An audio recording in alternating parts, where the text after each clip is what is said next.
Animal Justice celebrated 10 years of saving animals in 2018. You helped make it our biggest year yet.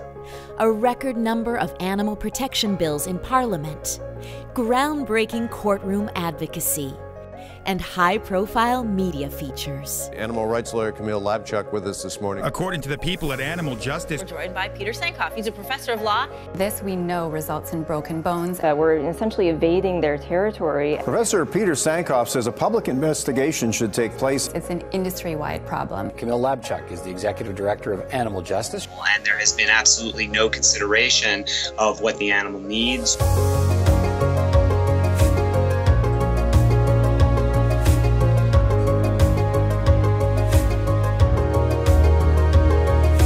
2018 was especially the year we took the fight for animal rights to Parliament. We need to end animal cruelty. It's as simple as that. We just need to end animal cruelty. Animal advocacy wouldn't be where it is in Canada in 2018 if it weren't for Animal Justice. We united MPs to help end Senate gridlock on new laws to protect animals. In a rare gathering, members of 4 political parties held a joint press conference calling on the Senate to stop delaying 3 animal rights bills. Move these bills to a vote to protect whales and dolphins, animals from being tested on for cosmetic purposes, and to protect sharks from being finned. And it worked. There are now 4 animal protection bills in Parliament. I have the honor to inform the House that a message has been received from the Senate informing this House that the Senate has passed the following bill. Marine land could soon lose its biggest attraction. Today, the Senate passed a bill that would ban the captivity of whales and dolphins in Canada. The countdown clock is ticking for parks that use marine mammals for entertainment. Protect these extraordinarily evolved sentient creatures from a captivity that amounts to animal cruelty. Thank you, Mr. Speaker. 3 years after we fought against bestiality at the Supreme Court, the government finally tabled a bill to outlaw all sexual abuse of animals. Bill C-84 focuses on filling gaps in the criminal code and preventing violence and cruelty towards animals. The federal government is taking measures to strengthen the laws against animal cruelty and bestiality. The action is being taken in the wake of a Supreme Court of Canada ruling in 2016. I just want to thank so many people who were involved in putting pressure on this government to finally introduce legislation, specifically Camille Labchuk from Animal Justice. I'd really like to thank Kimberly Carroll of Animal Justice because she made a call to action that day and talked to us about the need to give voice for animals where they cannot speak for themselves. In 2018, we continued to hold the meat, dairy, and egg industries accountable. We helped expose sickening abuse on farms.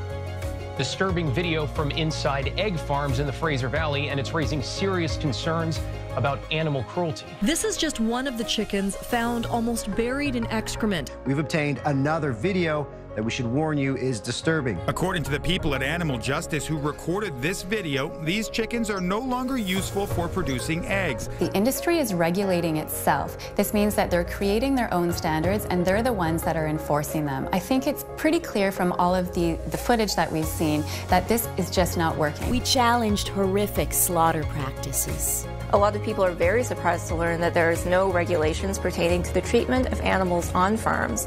In fact, in 2018, we fought to constantly bring animal issues of all kinds to the forefront of the Canadian conversation. Animals have no ability on their own to address these issues. The Alberta SPCA has charged the City of Edmonton in the deaths of 3 cats. This is a public agency. They represent me, the public, and I have the right to expect that animals that are within the City of Edmonton's care are treated well. What I can tell you is that the state of animal protection law in Canada and certainly around the world is abysmal. The small but mighty Animal Justice team was everywhere.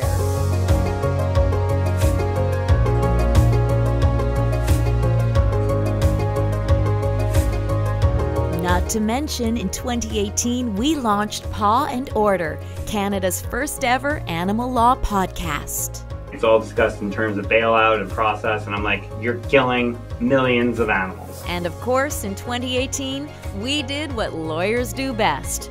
We went to court. We intervened in a high-profile lawsuit that could force an overhaul of Ontario's antiquated animal cruelty laws.